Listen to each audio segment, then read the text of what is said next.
All praises to our Heavenly Father, who is the Elohim of Abraham, Isaac, and Jacob. Yeshua spoke in many parables. The parable of the sower is talked about in the book of Matthew, in 13th chapter. We're going to explore the subject of the wheat and the tares. Wheat is a grain yielding of edible flour. Annually, it's a product of a cereal grass and can produce up to 100 grains in one ear. As we go into the book of Matthew, we're going to go into the 13th chapter in verse 8. But other fell into good ground and brought forth fruit, some an hundredfold, some 60-fold, some 30-fold. This is the wheat that Yeshua is talking about here. Tares. Tares are identical to wheat. In the spring, they grow together. Tares will grow faster than wheat, and they'll shoot their branches over the wheat, preventing the wheat from growing and ripening.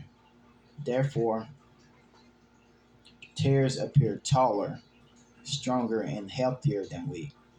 We're going to explore Matthew chapter 13, verses 4 to 8 to get a witness. And when he sowed, some seeds fell by the wayside, and the fowls came and devoured them up. Some fell upon stony places where they had not much earth, and forthwith they sprung up, because they had no deepness of earth. This is the tares. And when the sun was up, they were scorched, because they had not root, they withered away. And some fell among thorns, and the thorns sprung up and choked them. But other fell into good ground and brought forth fruit, some an hundredfold, some 60-fold, some 30-fold. In these verses, Jesus is referencing the wheat and the tares. The tares are the ones that didn't have no root. They grew by the wayside. The fowls did devour them. They did not go deep into the earth. And these are your tares. But the wheat produced what? Some 30, some 60, some 100-fold. Tares are bound and burned. They're the evil ones separated out and cast into fire. The punishment at the judgment, which is referenced in the book of Matthew, chapter 13, verses 24 to 25. He said, another parable put he forth unto them, saying, the kingdom of heaven is likened unto a man which sowed good seed in his field.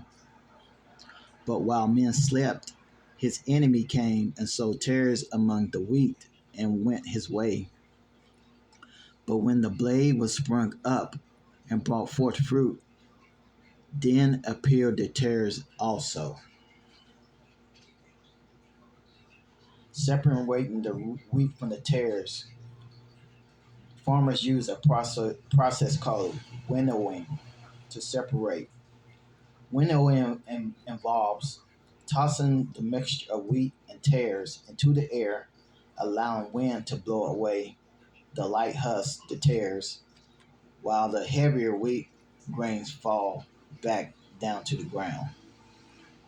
We're going to go to Matthew again. I'm going to read verses 27 to 30.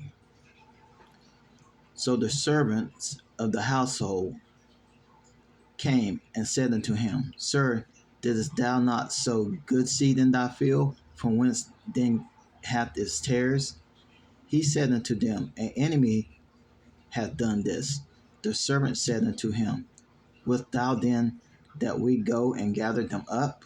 But he said, Nay, that's while ye gather up, the tares ye root up also the wheat from them. Why does the tare grow faster? The tare grows faster so that the the wheat will not ripen. And when forth come the angel to uproot the tare, he uproots the wheat, and the wheat which is not ripened has not grown its root into the word, which is not um, nourished in the word, it will not produce the harvest that it's supposed to produce. Verse 30. Let both grow together until the harvest, and in the time of harvest I will say to the reapers, gather ye together first the tares, and bind them in bundles to burn them, but gather the wheat into my barn.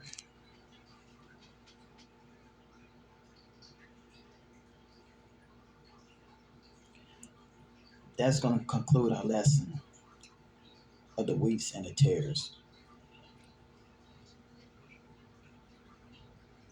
To the only wise Elohim be glory forever through Yeshua HaMashiach. Amen.